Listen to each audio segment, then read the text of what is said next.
Welcome back. Telangana rising unstoppable అంటోంది తెలంగాణ సర్కార్.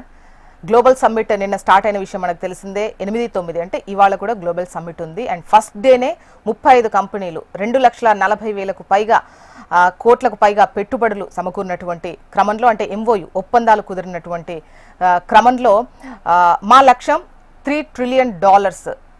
దేశాన్ని ముఖ్యంగా చైనాలో ఉన్నటువంటి గాంగ్డాన్తోనే మా కంపారిజన్, మేము అక్కడికి చేరుకోవడమే మా లక్ష్యం అన్న విధంగా మాట్లాడినటువంటి క్రమంలో మరోవైపు ప్రతిపక్షాల నుంచి ముఖ్యంగా బీఆర్ఎస్ నుంచి వచ్చినటువంటి విమర్శలు చూసాం. ఇది ఫ్లాప్ షో అని చెప్పేసి మాట్లాడినటువంటి క్రమం చూసాము. మరోవైపు ఫ్యూచర్ సిటీకి సంబంధించి ఆ భూముల ప్రస్తావన తీసుకొస్తూ విమర్శనాత్మకంగా మాట్లాడుతున్నటువంటి విషయాన్ని మనం చూస్తూ ఉన్నాము.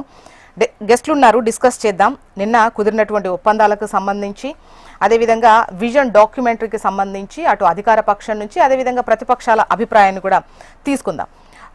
అధికార పక్షం నుంచి కాంగ్రెస్ సీనియర్ నాయకులు మానవతరాయ్ గారు ఉన్నారు. నమస్తే అండి, వెల్కమ్ టు ద డిబేట్ మానవతరాయ్ గారు.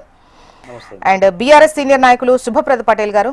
శుభప్రద పటేల్ గారు, good morning, welcome to the debate. BJP senior నాయకులు అమర్నాథ్ గారు. అమర్నాథ్ గారు, నమస్కారం, వెల్కమ్ టు ద డిబేట్ అండి, నమస్తే. అండ్ ముందుగా అసలు నిన్నటి అంటే పెట్టుబడులకు సంబంధించి మానవతరాయ్ గారి దగ్గర నుంచే వివరాలు తీసుకున్న తర్వాత మనం అంటే ఆల్మోస్ట్ ఏది జరిగినా కూడా పొలిటికల్ కొన్ని హైలైట్ పాయింట్స్ ఉంటాయి, అవి తర్వాత మాట్లాడుకుందాం.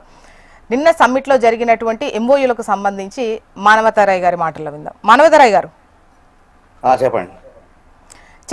అంటే పెద్ద ఎత్తున ఒప్పందాలు కుదిరాయి, మా లక్ష్యం $3 ట్రిలియన్ అని అంటున్నారు.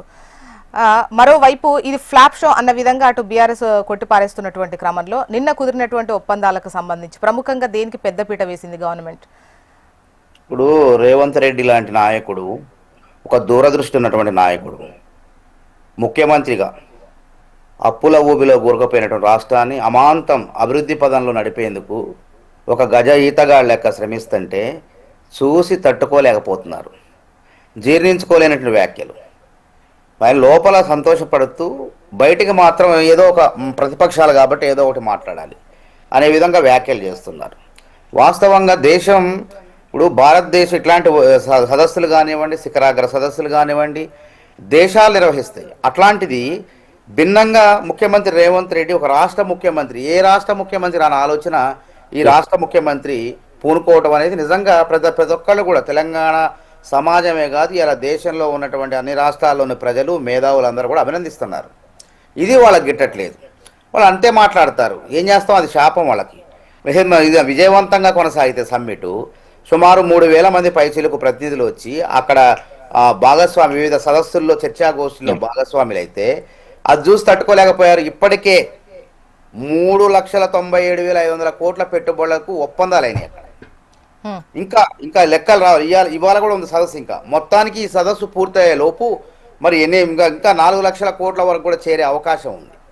కాబట్టి అంతర్జాతీయ స్థాయిలో సంస్థలు, మన రాష్ట్రంలో ఉన్నటువంటి కార్పొరేట్ సంస్థలు, అదే మై హోము, అపోలో ఇట్లాంటి, తర్వాత మెగా ఇంజనీరింగ్ ఇట్లాంటి సంస్థలతో పాటు ట్రంప్కు సంబంధించినటువంటి టెక్నాలజీ, మీడియా టెక్నాలజీ సంస్థలు కూడా మేము 10,000 లక్ష కోట్లు ఈ ఫ్యూచర్ సిటీలో పెట్టుబడులు పెడతాం.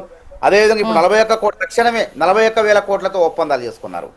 ఇవన్నీ వాళ్ళకి నచ్చవు. ఎందుకంటే కేంద్ర ప్రభుత్వం ఏంది, వికసిత భారత్ అని చెప్పి వివక్ష భారత్ చేసింది. ఇలా రేవంత్ రెడ్డి ఎందుకు ఈరోజు గ్లోబల్ సమ్మిట్ నిర్వహించాల్సి వచ్చింది? దావోస్కి వెళ్ళి గతంలో 2 లక్షల కోట్ల పెట్టుబడులు తీసుకొచ్చేసి హైదరాబాద్ వేదిక అభివృద్ధి చేయాల్సి వచ్చింది. అంటే కేంద్రం వివక్ష చూపటం తెలంగాణ పైన, అంటే కేంద్రం చేయాల్సిన సాయం చేయకపోవటం వల్ల వికసిత భారత్ పేరే కానీ 2023లో పెట్టారు. ఎవరికి వికసితమైంది ఇక్కడ? కాబట్టి తెలంగాణకు అడుగడుగున వివక్ష ఉంది. కాబట్టి రేవంత్ రెడ్డి గారు ఇవాళ మీద ఆధారపడకుండా మీరు ఇచ్చినా ఇవ్వకపోయిన నిధులు మేము కూడగట్టుకుంటాం, ప్రపంచ పెట్టుబడుల వేదికగా తెలంగాణని మారుస్తాం అని చెప్పి పూనుకున్నారు. అదేవిధంగా గుర్తుపెట్టుకోండి, చరిత్రలో 1556లో కులీ కుతుబ్ షా హైదరాబాద్ నగరాన్ని స్థాపించాడు, చార్మినార్ని కట్టించాడు. అదేవిధంగా ఆసఫ్ జాహీలు నైజాం పాలకులు వాళ్ళు తర్వాత బ్రిటిష్ వాళ్ళు కలిసి సికింద్రాబాద్ని విస్తరించారు, సికింద్రాబాద్ నగరాన్ని నిర్మించారు. ఆ తర్వాత చంద్రబాబు నాయుడును సైబరాబాద్ ప్రాంతాన్ని అభివృద్ధి చేశాడు చంద్రబాబు నాయుడు. ఇప్పుడు రేవంత్ రెడ్డి చరిత్రలో చిరస్థాయిగా నిలిచిపోయే విధంగా భవిష్యత్ నగరాన్ని నిర్మించబోతుంటే అక్కడ వేదికగానే ఆ ప్రాంతం అభివృద్ధి చెందే విధంగా ఒక కొత్త నగరాన్ని హైదరాబాద్ అంటే ప్రజల మానవతరాయ్ గారు అందరూ చేశారు కానీ లాస్ట్ ఒక 10 ఏండ్లు మాత్రం ఏం జరగనట్ట, అంటే చరిత్రలో ఆ ప్రస్తావనే వద్దా? ఇప్పుడు మిగులు బడ్జెట్తో ఉన్న రాష్ట్రాన్ని అప్పుల ఊబిలోకి మార్చారండి. ఎక్కడ ఏ పేదవాడికి గూడు కట్టారు, ఏ పేదవాడికి సన్నబియ్యం ఇచ్చారు, పేదవాడు కూడు పెట్టారు చెప్పండి. అభివృద్ధి అంటే వాళ్ళ డబుల్ బెడ్రూమ్లు కడతానని చెప్పి వాళ్ళ పార్టీ కార్యాలయాలు ఢిల్లీలో ప్రతి జిల్లాలో అంగరంగ వైభవం కట్టుకున్నారు. ఎక్కడికి పోయింది మొత్తం? ఎందుకు? ఇలా తలసరి ఆదాయాన్ని రేవంత్ రెడ్డి ముఖ్యమంత్రిగా ఉండగా ఇలా తెలంగాణ బిడ్డల చర్చలో ఉన్న వాళ్ళది మీది నాది 4,30,000 పెంచారు. మరి 2047 నాటికి ప్రతి పౌరుడి యొక్క తలసరి ఆదాయం 24 లక్షలు చేయాలనే ఆలోచనతో ముఖ్యమంత్రి రేవంత్ రెడ్డి ప్రయత్నిస్తున్నారు. ఇది నిజంగా అభినందనీయం కాదా? ఇది ఎట్లా ఫ్లాప్ అవుతుంది? కాబట్టి జీర్ణించుకోలేనటువంటి వ్యాఖ్యలు అవి, కుళ్ళు బుద్ధి కుట్రలు అన్నమాట ఇవన్నీ.